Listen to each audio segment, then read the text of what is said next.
کہ جو بدسلوکی ایک کے ساتھ ہوگی وہ بدسلوکی یا اس سے بالا تر دوسرے کے ساتھ بھی ہوگی. اور اس لیے اب بدسلوکیوں کے نتیجے میں یہ ہوتا ہے کہ منزل مصائب میں بھی قرآن اور اہل بیت کا ساتھ رہا.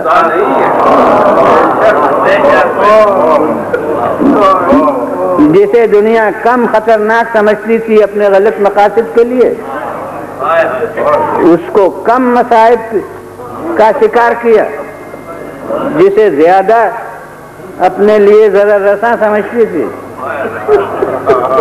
اس کو زیادہ مرکز مصائب بنا. ورنہ یہ نہیں ہے کہ قرآن پر مظالم نہ ہوئے ہوں، قرآن مصائب سے محفوظ رہا ہوں. اور اب پھر ایک اصل ظلم جو دونوں پر ہے، اب اس میں ایک چاہے آپ کے لیے ہمت شکن ہو، میرے لیے بھی ہمت شکن ہو، وہ یہ کہ سب سے بڑا ظلم قرآن پر حقیقت میں یہ کہ قرآن کو ماننے والے اس پر عمل نہ کریں، قرآن کو اپنی کتاب کہنے والے اس کی رہنمائی کے اوپر عملی اثر مرتب نہ کریں. تو اسی کو میں نے کہا تھا کہ وہ پھر دوسرا پہلو بھی اس کا تلخ ہے کہ اگر قرآن پر یہ ظلم ہے تو پھر اہل بیت پر بھی یہ ظلم ہے کہ انہیں امام ماننے والے اور پھر ان کی پیروی نہ کریں، ان کے احکام کی اطاعت نہ کریں. حقیقی ظلم یہ ہے. اور اب مجمع میں سے ہر فرد دیکھے اللہ سے پناہ مانگے کہ وہ ظالمین آل محمد میں شریک ہے. ان کے ظالمین پر ہم دن رات لعنت کرتے ہیں اور پھر خود اس صف میں داخل ہو. تو یہ ظلم ہے جو دونوں کے ساتھ ایک ساتھ ہے. اور اس کے بعد جو مادی مظالم ہو سکتے ہیں ان میں بھی بس چند عرض کروں گا. سب مدرسیبی سے مسلمان علماء کی لکھی ہوئی تاریخوں میں موجود ہیں. کوئی دوسرا پیش کرے تو ہم شرمندہ ہوں گے، مگر اب جب ہے اپنی جگہ تو کیا کریں کہ حضور والا قرآن آگ سے جلائے بھی گئے. ارے نیتوں کی بحث سے کام نہیں ہے، اس لیے اور اس لیے سے مجھے مطلب نہیں. واقعہ تو ہے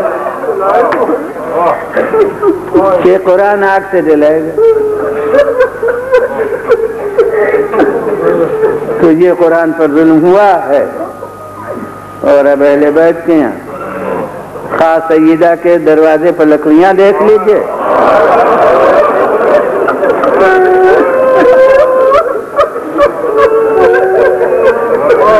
اور خاص قیام حسین سے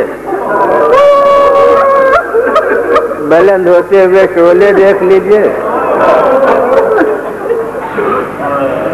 ہمارے یہاں تو بعض کتابوں میں ہے کہ آگ لگا دی گئی، مگر اتنا گویا مسلمات سے علامہ شہرستانی نے اور دوسرے علماء نے اور زیادہ تھا کہ لکڑیاں جمع کرنے کو سب تسلیم کرتے ہیں. تو میرا قاعدہ ہے کوئی جملہ بھی کسی دوسرے کا مجھے یاد ہے تو وہ میں حوالہ دینے ضروری سمجھتا ہوں کہ مشہور خطیب ہمارے یہاں کے مولانا سبت حسن صاحب اللہ مقامہ جو یو پی کے حضرات ہیں، انہیں تو خود موقع ملا ہوگا بیانات کے سننے کا، تو ان کا یہ جملہ جو میرے منزل بیان سے متعلق ہے بڑا خوبصورت جملہ ہے اور بہت نتیجہ خیز ہے کہ انہوں نے یہ کہا کہ لکڑیاں وہاں جمع ہوئی، شعلے کربلا میں لگا.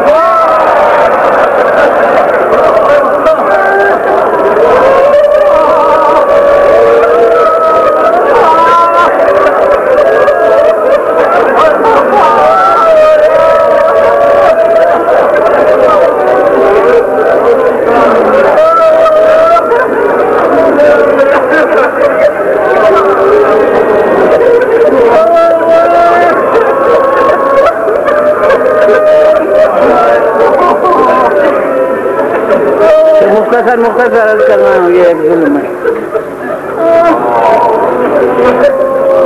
اور ایک ظلم اسی پر جائے، اسی کو عرض کر کے ختم کر دوں کہ قرآن نیزوں پر بلند بھی کیا گیا،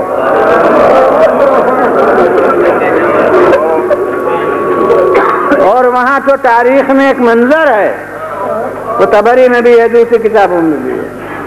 اور وہ جب منظر میں پہنچتا ہوں تو میرا ذہن چلا جاتا ہے کسی ایسے بالکل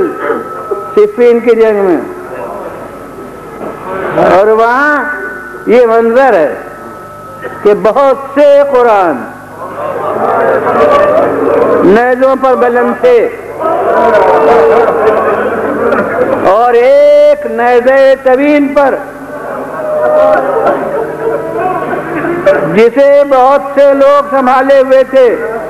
کیونکہ وہ قرآن اتنا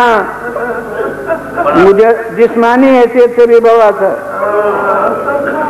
وہ مسجد دمشق سے قرآن لایا گیا تھا، اور اب ایک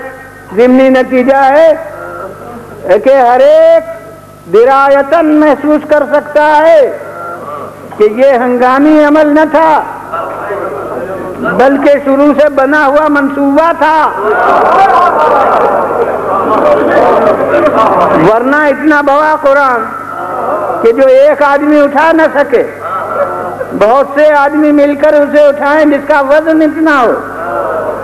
اور وہ میدان جنگ میں ساتھ لایا جائے، اس کے معنی یہ ہے کہ بنا ہوا منصوبہ تھا کہ جب بات نہ بنے گی تو قرآن سے بات بنائی جائے گی، اس کے لیے وہ لایا گیا تھا۔ تو وہ سب سے آگے وہ قرآن اعظم، اس کو کئی آدمی مل کے اس نیزے طویل کو اٹھائے ہوئے تھے۔ اب کوئی منظر آپ کے سامنے آیا؟ مجھے تو راہ کوفہ و شام کا منظر سامنے آ گیا کہ بہت سے نیزوں پر چھوٹے بڑے بہت سے قرآن،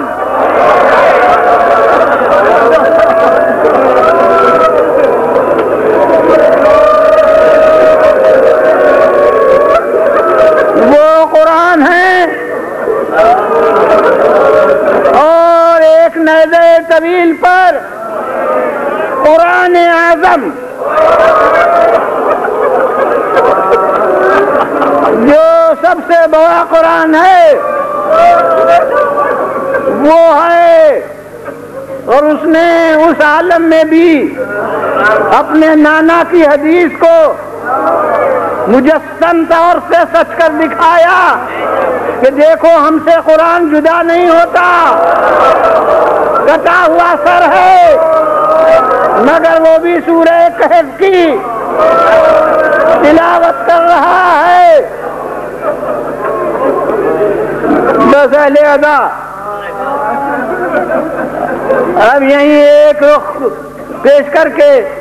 وہ فتح اور شکست پر مجلس پوری ایک پہنچ چکا ہوں،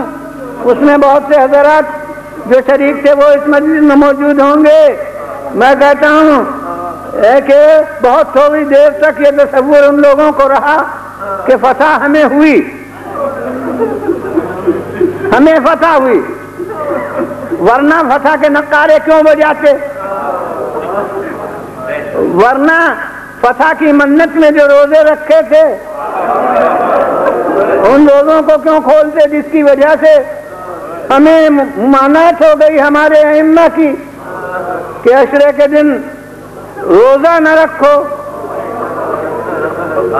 اور وہ ہمارے جذبات نفس کے کتنے خلاف ہے۔ ہر محب اہل بیت بتائے کہ کیا اس وقت پانی پینے کو دل چاہتا ہے؟ کیا اس وقت کھانا کھانے کو دل چاہتا ہے؟